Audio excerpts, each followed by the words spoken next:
Hai semuanya, perkenalkan nama saya Mas Udin. Saya dari program studi Agribisnis 2 dengan NIM 22040-20074. Bagian A, unsur cuaca iklim. Ada beberapa unsur cuaca dan iklim. Yang pertama itu penyinaran matahari, yang kedua suhu udara, 3 kelembapan udara, 4 penguapan, 5 tekanan udara, 6 arah dan kecepatan angin, 7 presipitasi dalam bentuk cair adalah hujan dan dalam bentuk padat adalah salju. Di sini saya akan mendefinisikan tentang iklim. Iklim sebagai suatu pengukuran rata-rata dan variabilitas berdasarkan kuantitas yang relevan dari variabel tertentu seperti suhu, curah hujan, atau angin selama periode waktu tertentu, mulai dari bulan hingga ribuan atau jutaan tahun. Yang berikut bagian B, faktor pengendali cuaca iklim. Yang pertama, pancaran radiasi surya. Matahari adalah sumber energi utama bagi bumi, sejak lama dianggap sangat mempengaruhi variabilitas iklim. Pemanasan matahari pada siang hari dan pendinginan pada malam hari dalam skala harian.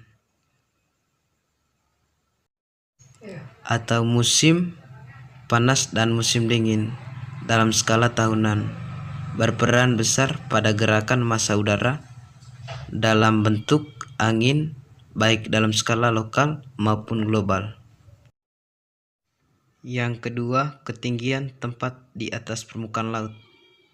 Suhu udara akan semakin rendah seiring dengan semakin tingginya ketinggian tempat dari permukaan laut. 3. Letak lintang atau derajat lintang. Garis lintang itu adalah garis maya yang melingkari bumi, ditarik dari arah barat hingga ke timur atau sebaliknya sejajar dengan ekuator atau garis kholistiwa. Garis lintang terus melingkari bumi dari ekuator hingga ke bagian kutub utara dan kutub selatan bumi. Yang keempat, posisi terhadap lautan. Pergerakan air laut meliputi 1/4 dari total penyebaran panas untuk iklim di seluruh dunia. Suhu suatu perairan dapat mempengaruhi suhu udara di atasnya, yang kemudian bersama-sama membawa uap air atau udara lembab ke suatu daratan. Misalnya angin monsun barat yang lembab yang melewati perairan luas yang kemudian melintasi Indonesia, banyak menurunkan hujan di sebagian besar wilayah Indonesia. Yang kelima, pusat tekanan tinggi dan rendah. Pusat tekanan udara tinggi dan rendah menyebabkan dinamika angin.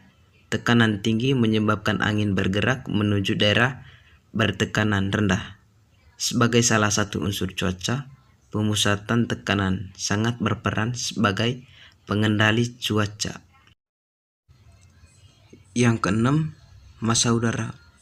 Massa udara merupakan salah satu faktor yang dapat mempengaruhi perbedaan dan perubahan iklim di permukaan wilayah bumi. Hal ini disebabkan massa udara yang dinamis tidak selalu tetap berada di wilayahnya, tetapi dapat bergerak ke wilayah lain. Yang ketujuh, arus laut. Arus laut yang dingin akan menurunkan suhu udara di daratan, sedangkan arus laut panas akan menaikkan suhu di daratan.